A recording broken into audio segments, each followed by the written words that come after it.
So my habits used to absolutely destroy me. I would be in a constant cycle of just pleasure chasing, constantly going from one thing to the next and trying to escape my reality by indulging in things that would make me feel better in the moment, but wouldn't actually solve the problem. So for me, that meant, video games, pornography, shows, weed, these types of things. And it used to make me feel so small and powerless and crushed. And so with this video, I hope to really line out what the different steps are that go into actually breaking this chain. Because in other videos, it might be relevant for you as well. I've gone into a few different things that have helped me. These would be more so the principles that you can apply. So yeah, let's jump in. And lastly, understand that if you are dealing with any of these things, there is a real blessing behind that, because if it means that you are very easily addicted to things, it means that you have a very dopaminergic personality, which means that if you can just get rid of those things and you can start to funnel this personality into the right things, you are lethal. You are very dangerous for, success and achieving whatever you want to achieve, because you are already that driven. You're just pushing that drive into the wrong direction. Anyways, the first thing is to literally make breaking this chain the one thing that matters. You should literally throw out all other goals, all other things out of the window, and just focus on this one thing. That doesn't mean indulging in other bad habits, of course, but outside of that, just cleaning your life up does so much for you, because most people take 3 steps forward, 2 steps back, 3 steps forward, 2 steps back. If you can just eliminate all of the back steps and you just went forward and forward and forward, the back steps cost you way more than just taking the back steps. And if you can just take those forward steps, not only will you take more of them, but you'll feel so much better while doing them, which then accelerates the progress in them. Understand that the first days will be hellish, but after a while of committing to this, you will never want to go back because of how good you start to feel. The second thing is to make it as difficult as possible to indulge in the habit. So we want to create as much distance as possible, and that can be literal. So if you have a phone addiction, taping your phone against the roof somewhere, or ceiling, wherever, in your attic, hide it somewhere. It can be having a blocking list for certain websites where you preferably throw away the password or give the password to a friend. It can be things like actually destroying the devices, right? Like when I was trying to break a video game habit, I still had my gaming mice and stuff laying around, and I still had access to the games. So what I did was I literally destroyed the mice and threw them away, and now I couldn't really play video games anymore.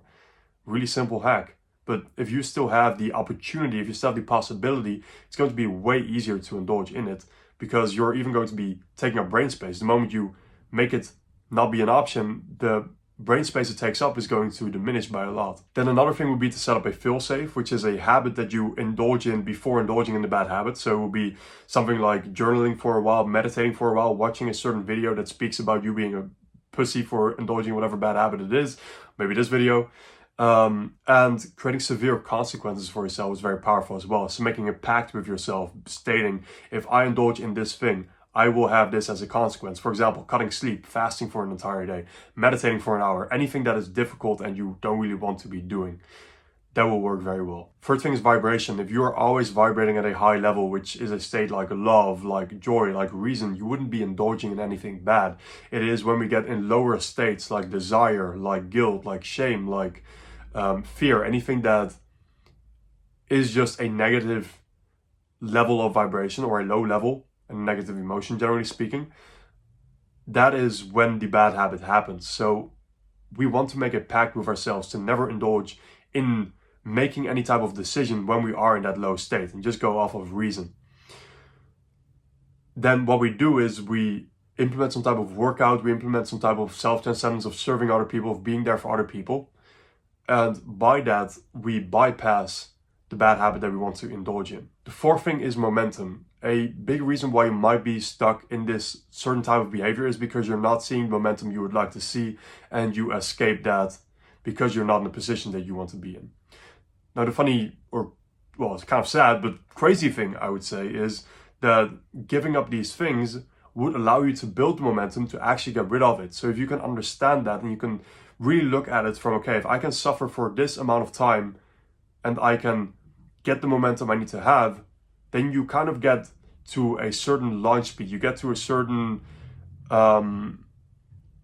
like takeoff speed, right? Where you are elevating, you're moving at such a fast rate that you aren't really going to be falling back, or at least not nearly as easily, because you have all of these things going and you have real momentum behind your purpose. Number 5 is getting comfortable with silence and just being by yourself and being alone and all of these feelings that we'd rather not feel.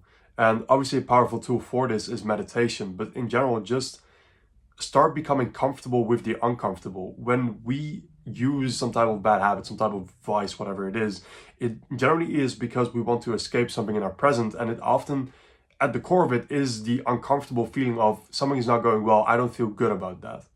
If you can become comfortable with that discomfort and just sit in it and accept it, then the solution, first of all, to your problem will arise, and secondly, you won't be indulging in things as easily because you won't be as tempted to immediately escape that. And then the last step is accountability. So you want to get some type of accountability partner, maybe a coach. I can obviously help you do this. We also have an entire module on breaking bad habits inside of the school, which just costs $7, so it's pretty much free.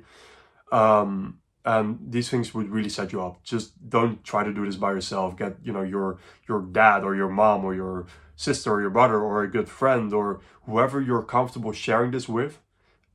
Share it with them, because if you have someone to fall back on and to guide you through the process, then it's going to be so much easier to actually break through to the next level.